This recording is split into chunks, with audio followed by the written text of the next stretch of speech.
Encourager les idées nouvelles, soutenir l'esprit d'entreprise, favoriser l'audace, Midi Capital. Objectif News vous présente l'interview de 18h.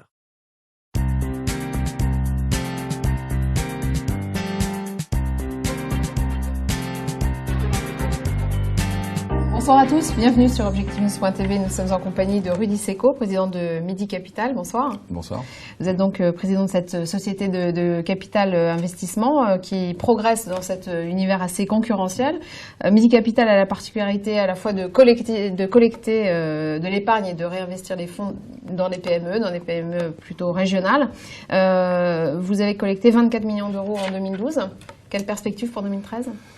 Alors, c'est une belle performance sur 2012 puisque le marché de la collecte de fonds en France décroît d'une vingtaine de pourcents, donc on a fait plus 5%. Ce qui en raison de l'environnement fiscal et du coup de rabot que notre gouvernement a décidé de passer en fait sur ce qu'on appelle les niches fiscales et l'investissement dans les PME de manière générale. Donc, plutôt satisfaisant de pouvoir croître sur ce marché-là et l'année 2013 s'annonce pour nous plutôt positive puisqu'on imagine doubler le volume de collecte réalisé auprès à la fois de gestionnaires de patrimoine qui commercialisent nos fonds, mais aussi de banques de réseau. Pour quelles raisons vous doubleriez vos fonds dans cet univers justement, dans ce contexte négatif ? Parce qu'on est très fort, non. Non. C'est simplement parce qu'on a, je crois, une proposition de valeur qui est un peu particulière. Notre métier historique consiste à accompagner les entrepreneurs, à investir à leur côté pour leur permettre de réaliser leur objectif de développement. Et finalement, sur ce marché de la collecte de fonds, cette proposition de valeur-là, qui est très tournée vers l'économie réelle, très tournée vers les entrepreneurs, plaît énormément. Donc, on s'aperçoit très bien auprès de nos souscripteurs qu'ils aiment savoir dans quelle société leurs fonds vont être investis, qu'ils aiment participer à la croissance de l'économie réelle, et c'est ce que nous leur proposons en définitive. Quel intérêt pour le souscripteur assujetti à l'ISF de se tourner vers les produits que vous proposez ? Alors, il est de malgré nature, le contexte fiscal, précisément. Bien sûr. D'abord parce qu'un investisseur assujetti à l'ISF va pouvoir déduire de son impôt 50% de son investissement, ce qui est une déduction fiscale très importante dans le contexte actuel. Donc ça conserve un intérêt. Ça conserve un intérêt très fort à la date d'aujourd'hui. On ne sait pas ce que demain nous réserve, mais à la date d'aujourd'hui, la déduction fiscale est très importante. Premièrement. Et puis deuxièmement, on lui offre la possibilité réellement de participer à l'économie locale, de participer à l'économie réelle, ce qui est finalement assez unique en France, puisque de nombreux produits vont vers d'autres sujets. Là, on est au cœur en fait de la problématique de croissance des PME, du tissu industriel français. Donc c'est plutôt satisfaisant d'un point de vue intellectuel que de pouvoir contribuer au développement des PME de sa région finalement. Aujourd'hui, Midi Capital participe au capital de plus de 60 entreprises. Quel type d'entreprise ? Alors on a tout type d'entreprise. En général, si on veut déterminer un point commun entre ces différentes entreprises, ce sont des PME qui ont une taille médiane, on va dire petite. C'est des sociétés qui vont faire entre 5 et 50 millions d'euros de chiffre d'affaires, qui sont dans le domaine des services ou de l'industrie, et qui ont toutes pour point commun d'être en général des entreprises familiales, c'est-à-dire dirigées par un actionnaire qui est aux commandes de la société, et qui ont des projets de croissance très significatifs. C'est-à-dire qu'on est sur des entreprises qui sont souvent sur des perspectives de développement à l'export, qui sont souvent sur des savoir-faire très spécifiques qui leur permet, malgré le contexte économique, de croître dans des conditions plutôt satisfaisantes. Donc les thématiques d'investissement que vous avez...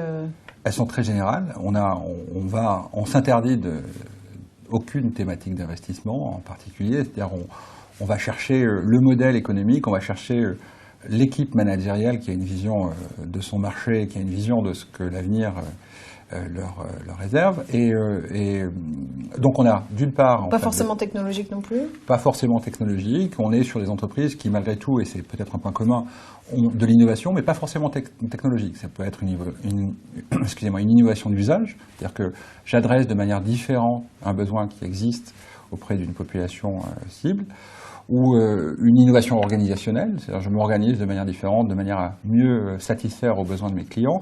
Donc c'est un champ d'intervention qui est relativement large. Maintenant, il est vrai qu'on a deux catégories de fonds ou de possibilités d'investissement.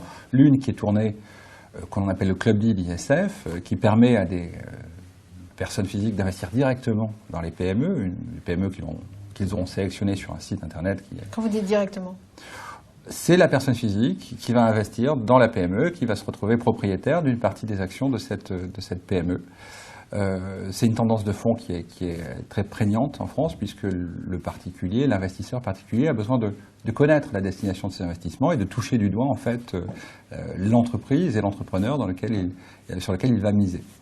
Donc, sur cette plateforme qui s'appelle le Club Deal ISF et qui a un site dédié d'ailleurs, on peut aller voir toutes les entreprises qui sont présentes.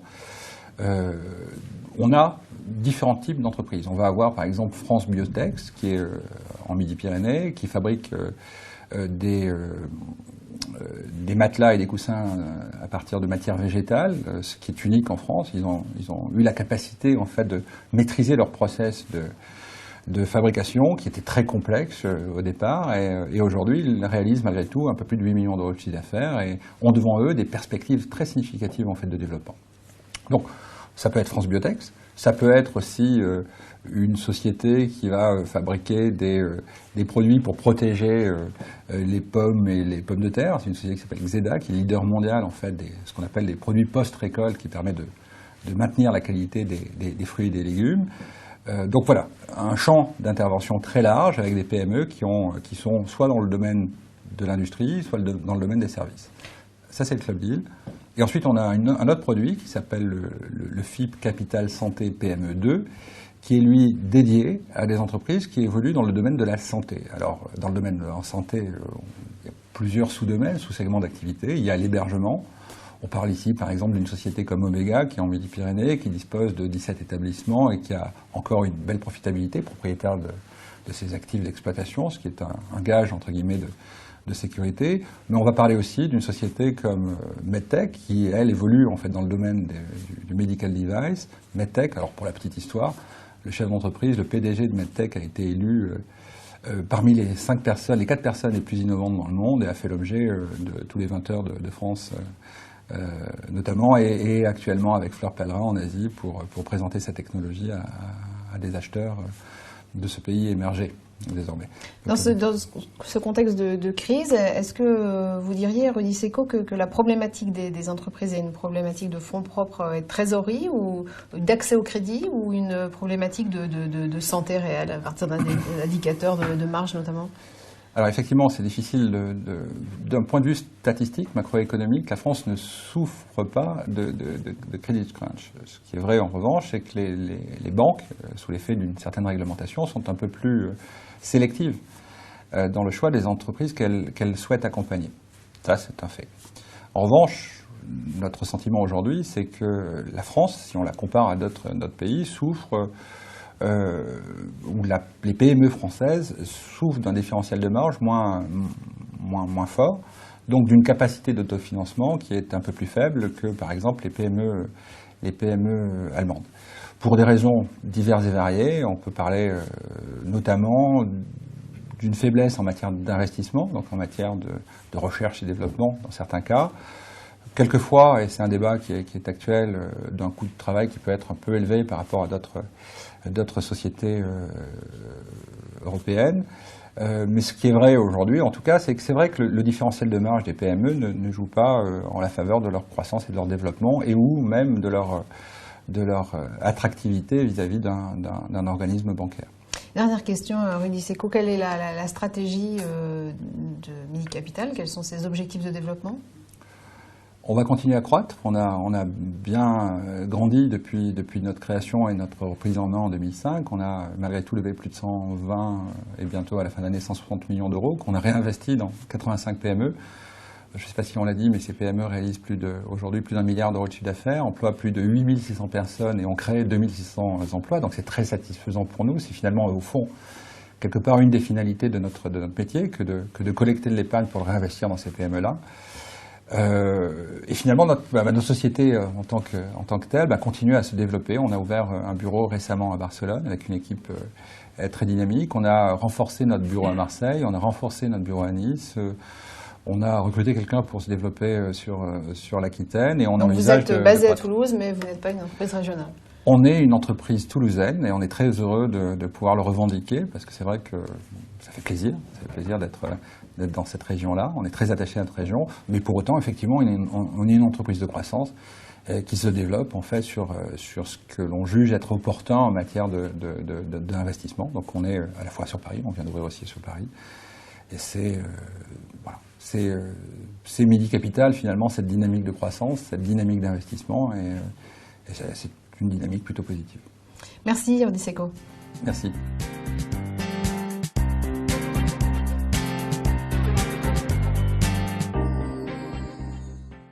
Objectif News vous a présenté l'interview de 18h.